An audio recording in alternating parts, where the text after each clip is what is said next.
اللهم صل على محمد وعلى آل محمد كما صليت على إبراهيم وعلى آل إبراهيم إنك حميد مجيد.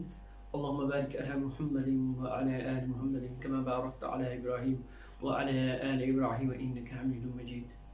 قابل قدر اسٹوڈنٹس، ناظرین کرام، السلام علیکم ورحمۃ اللہ وبرکاتہ. کل کی کلاس ہماری جو تھی وہ اعوذ باللہ من الشیطان الرجیم ترجمہ اور تفسیر پہ تھی.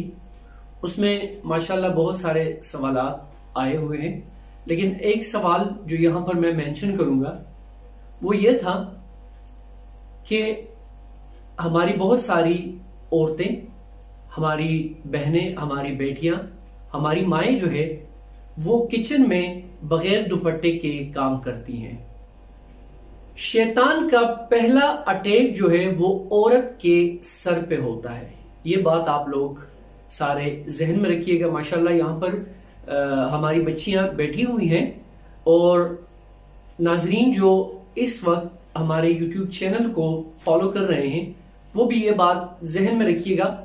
حدیث کی روح سے اگر دیکھا جائے تو جہنم میں سب سے زیادہ جو تعداد ہوگی وہ بھی عورتوں کی ہوگی، اور ان عورتوں کی جن کے بال کھلے ہوں گے، جو جن بچیوں کے، جن ماؤں کے، جن بیٹیوں کے بال کا ایک بال بھی سر کا نظر آ رہا ہوتا ہے، وہاں شیطان اپنا بسیرا کر لیتا ہے.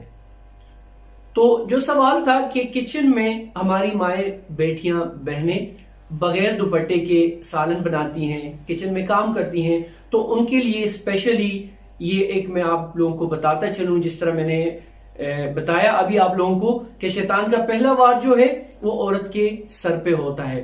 تو اگر آپ لوگ چاہتے ہیں کہ آپ لوگوں کے رزق میں برکتیں ہوں، رحمتیں ہوں، آپ لوگوں کا رزق جو ہے وہ حلال سے حلال رہے، تو آپ لوگ اپنا سر، اپنے بال ڈھانپ کے رکھیے گا ہر جگہ پہ، چاہے گھر میں کوئی ہو یا نہ ہو. اور اسپیشلی جب آپ لوگ کچن میں جاتے ہیں، ہمارا رزق جو ہے، ہماری کمائی جو ہے حلال کی ہے، لیکن پھر بھی اس میں برکتیں نہیں ہیں، اس میں رحمتیں نہیں ہیں. اس کی سب سے بڑی وجہ ہماری مائیں، ہماری بہنیں، ہماری بیٹیاں ہیں جو کچن میں بغیر دوپٹے کے سر ڈھانپے ہوئے سالن بناتی ہیں. آج کی کلاس ہم شروع کرتے ہیں بسم اللہ الرحمن الرحیم سے. بسم اللہ الرحمن الرحیم ایک ایسا عربی کلمہ ہے جو تمام دنیا کے مسلمان استعمال کرتے ہیں اس کو، چاہے وہ کوئی بھی زبان بولتے ہوں، چونکہ یہ قرآن کا ایک جز ہے. اور ہر سورت کی ابتدا اسی بسم اللہ الرحمن الرحیم سے ہوئی ہے، سوائے سورہ توبہ جس میں بسم اللہ الرحمن الرحیم نہیں ہے. علاوہ یہ سورہ نمل میں بھی آتا ہے. یوں قرآن کریم میں یہ 114 مرتبہ آیا ہوا ہے. قرآن مجید کے مطالعے سے معلوم ہوتا ہے کہ اس آیت کا مضمون بہت قدیم زمانے سے اہل مذاہب میں نقل ہوتا چلا آ رہا ہے. یہ بیسیکلی یہ آیت جو ہے یہ دعا ہے، جو کہ ایک سلیم الفطرت آدمی کے دل کی ایک فطری صدا ہے جو ہر قابل ذکر کام کرتے وقت اس کی زبان سے نکلنی چاہیے. اسی فطری صدا کو وحی الہی نے الفاظ کا جامہ پہنا دیا ہے، اور ایسا خوبصورت جامہ کہ اس سے زیادہ خوبصورت جامے کا تصور بھی نہیں کیا جا سکتا. کوئی بھی کام کرنے سے پہلے جب یہ دعا یعنی بسم اللہ الرحمن الرحیم ارادہ اور شعور کے ساتھ زبان سے نکلتی ہے تو اول تو پہلے ہی قدم پر انسان کو متنبہ کر دیتی ہے کہ جو کام وہ کرنے جا رہا ہے وہ کام بہرحال اللہ کی نافرمانی اور اس کی بغاوت کا نہیں ہے اور نہیں ہونا چاہیے، بلکہ اس کی پسند کے مطابق اور اس کے احکام کے تحت ہونا چاہیے. دوسری، اس دعا کی برکت سے اللہ تعالیٰ کی دو عظیم صفتوں، اب یہاں پر اس بسم اللہ الرحمن الرحیم میں اللہ تعالیٰ کے 3 نام جو صفتی نام ہے وہ 3 اس میں شامل ہو چکے ہیں. نمبر 1 اللہ، بسم اللہ، پھر رحمان یعنی رحمان، رحیم، الرحیم یعنی رحیم. 3 نام اللہ، رحمان اور رحیم. یہ 3 صفتی نام جو ہے یہ اس بسم اللہ میں اللہ کے شامل ہو چکے ہیں. اب ترجمے سے اگر اس کی بسم اللہ الرحمن الرحیم ترجمے کے ساتھ ہم اس کو دیکھیں تو ہم پڑھیں گے شروع اللہ کے نام سے یا شروع اللہ کے نام کے ساتھ جو نہایت رحم اور مہربان ہے. رحم کرنے والی ذات اور نہایت مہربان ہے. کس پہ؟ انسانوں پہ، اپنے بندوں پہ. اب اس دعا کی برکت سے اللہ تعالی کی 2 عظیم صفتوں یعنی رحمان اور رحیم کا سہارا انسان حاصل کر لیتا ہے.